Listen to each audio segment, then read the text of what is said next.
예금보험공사는 그 2011년 2월 18일 지난달 영업정지된 삼화저축은행의 인수우선 협상 대상자로 선정한 우리금융지주가 5천만 원을 초과하는 예금과 후순위 채권은 인수하지 않는 것으로 결론 났다고 밝혔다라는 기사입니다.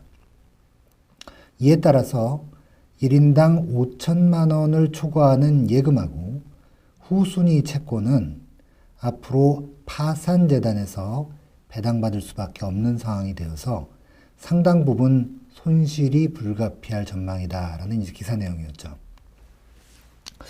자, 우리가 이제 이런 그 기사에서 그 최근 경영 부실로 영업정지 명령을 받은 일부 저축은행의 예금자들이 자신이 맡겼던 예금을 못 받을 수도 있다는 그런 것 때문에 이른 아침부터 은행에 몰려드는, 이거 소위 뱅크런이라고 이제 그러는 거죠. 은행으로 뛰어간다는 뱅크런인데, 이런 기사가 이제 보도된 적이 있습니다. 우리나라는 1997년에 은행에 대한 예금보험제도, 예금보호제도를 도입을 했고요. 이듬해에는 1998년이죠. 이 제도에 저축은행이나 또 보험회사, 그리고 증권사, 그리고 종합금융회사에 대한 예금보호 기능을 이렇게 통합을 했습니다. 그러니까 여기에 따라서 저축은행의 예금자들이 5천만 원까지 예금보호를 받고 있다는 거죠. 자, 최근에 이제 저축은행들이 이제 많이 문제가 되고 있는데, 삼화저축은행이나 부산저축은행 같은 그 부실저축은행에 예금을 한 예금자들의 보호를 위해서는 비용이 필요한데, 그 소요되는 비용을 어디에서 부담해야 될 것이냐라는 이제 논란이 이제 제기가 된 겁니다. 자, 이거 왜 이런 문제가 발생했냐 그러면, 저축은행이 평소에 예금보험료라는 것을 지불을 해왔어요. 그런데 저축은행이 납부한 예금보험료만 가지고는 이 부실저축은행의 예금자를 보호하는데 충분하지 않기 때문입니다. 따라서 한쪽편에서는 뭐라 그러냐 그러면, 그 예금보험의 기금이 이제 이만큼 있으니까 그 전체 예금보험 기능을 이용해서 부실저축은행의 예금자를 보호해야 한다 라고 이제 주장을 하고 있고요. 또 다른 한편에서는 기존에 있는 기금은 이건 놓아두고 새롭게 공적 자금을 투입을 해서 부실저축은행의 예금자 보호 문제를 해결해야 한다고 이제 주장을 하고 있는 겁니다.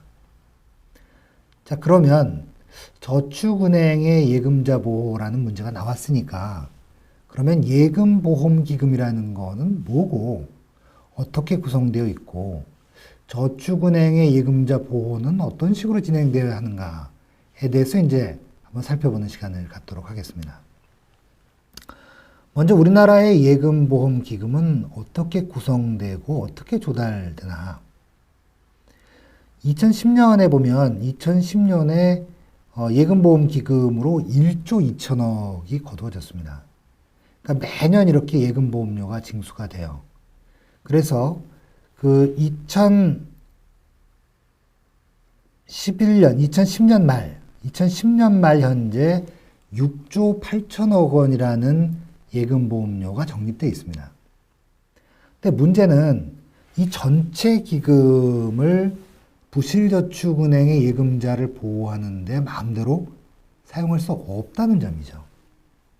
왜 그러냐 그러면, 저축은행들이 납부한 예금보험기금은 이미 전에 파산했던 저축은행의 예금자를 보호하는데 이미 모두 다 썼다는 거예요.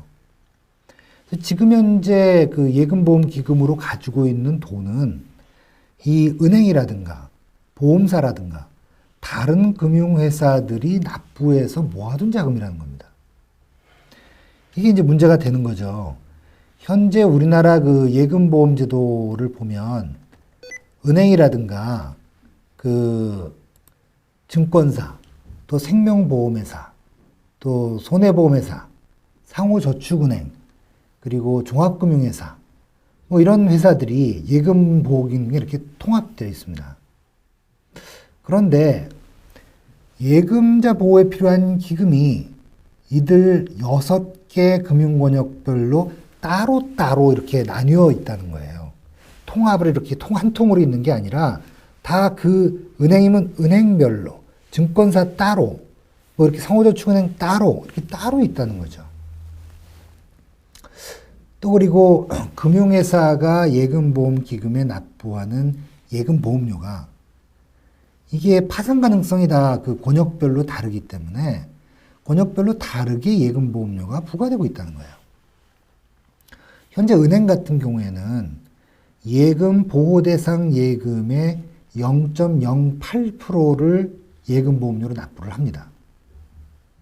증권사나 보험사나 종금사는 0.15%를 납부를 합니다. 상호저축은행은 다른 금융권보다 훨씬 높은 0.35%를 예금보험료로 납부를 하고 있어요. 그런데 지금 저축은행에서 가져온 적립금은 없다는 거죠. 그리고 그뿐만이 아니라 이미 벌써 기금이 없어져서 다른 금융권에 있는 예금보험 계정에서 한 3조를 이미 빌려와 있다는 겁니다. 그러니까 원래 그 예금보험 기금에 있는 이 6개 계정은 서로 사실 독립적으로 있기 때문에 서로 자산과 부채를 주거니 받거니 빌려주거나 이런 거래를 마음대로 할 수 없게 돼 있어요. 이런 거래를 하려면 기금을 관리하는 예금보험공사의 운영위원회 승인을 받아야 됩니다. 또 설사 승인을 받았다 하더라도 다른 계정에서 돈을 빌려오게 되면 이자를 지불해야 되는 거예요.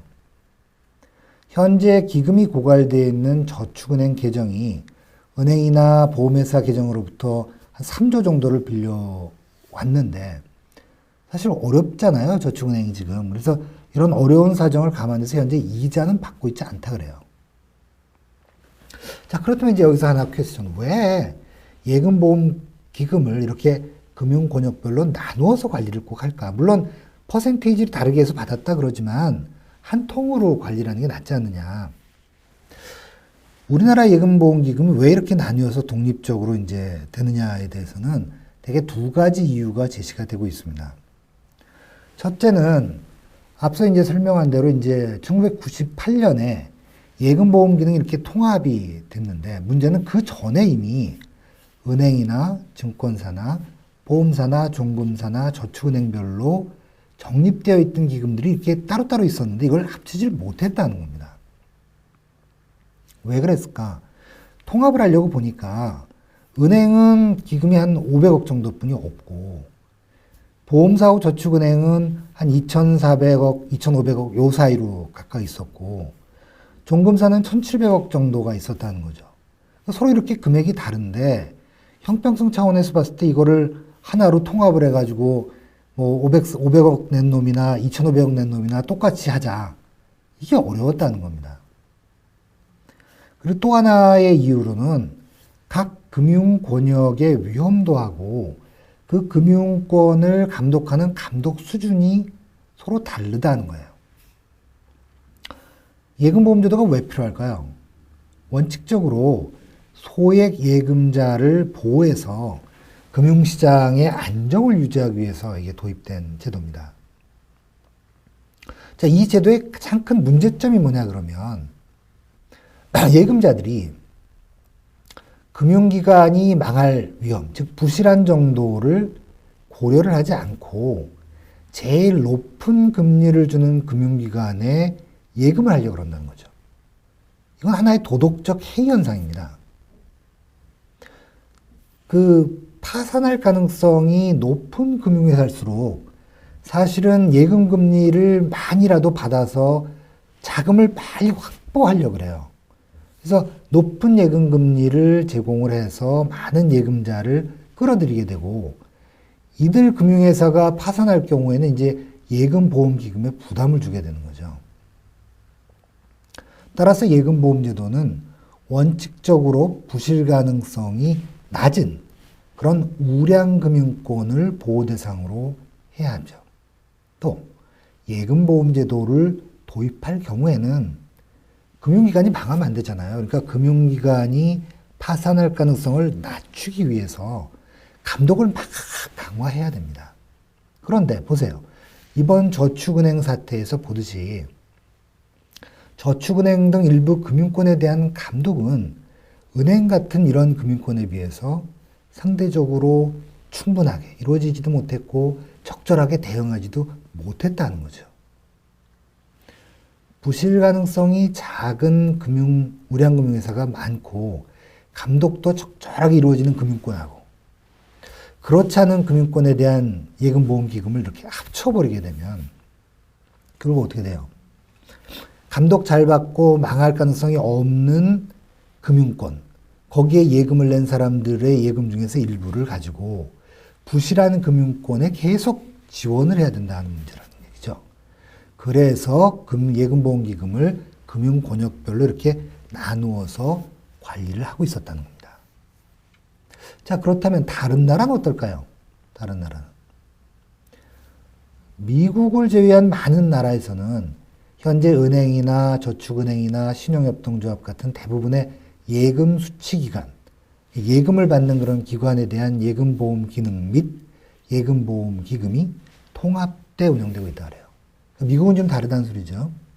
미국에는 은행이나 저축기관하고 신용협동조합에 대한 예금보험 기구가 별도로 아예 만들어져 있는데 이건 워낙 미국의 금융기관의 수가 많기 때문에 그렇지 않을까 하고 생각을 합니다. 자, 그러면 저축은행 예금자를 어떻게 보호해야 될까? 앞에서 살펴본 것처럼 우리나라에서는 다른 나라들하고 달리 예금보험기금이 권역별로 이렇게 나누어 가지고 관리가 되고 있다는 거죠.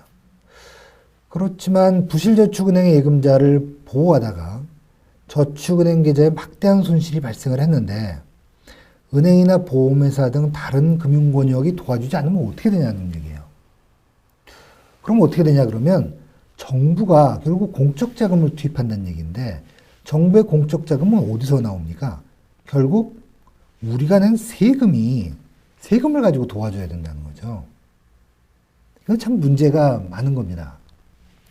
정부하고 국회는 최근에 저축은행의 예금자 보호를 위해서 그동안에 여러 가지 안들이 이제 나와가지고 나왔는데 그것을 절충을 해서 다른 금융 권역들하고 정부가 일부분씩 나누어서 부담하는 특별 계정을 이제 만들기로 했다 그래요.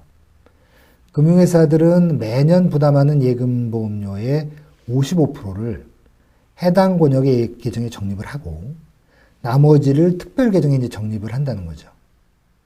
정부 또한 이제 일부를 부담하게 되는데 2011년에는 한 2천억 정도를 부담하게 되었고요.